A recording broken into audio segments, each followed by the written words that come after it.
Hello friend, જય શ્રી કૃષ્ણ। વધેલી રોટલીમાંથી એકદમ ક્રિસ્પી અને યુનિક નવો જ નાસ્તો બનાવશું।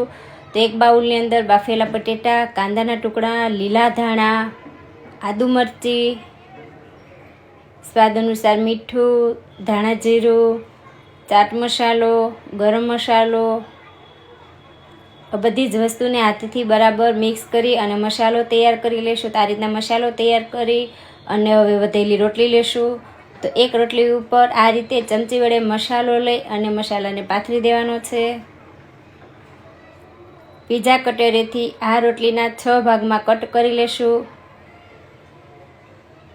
તો આ રીતના મેં કટ કરી લીધા છે। હવે બહારથી ક્રિસ્પી કરવા એક બાઉલની અંદર રોટલીનો ઝીણો લોટ ઘઉંનો લેશું।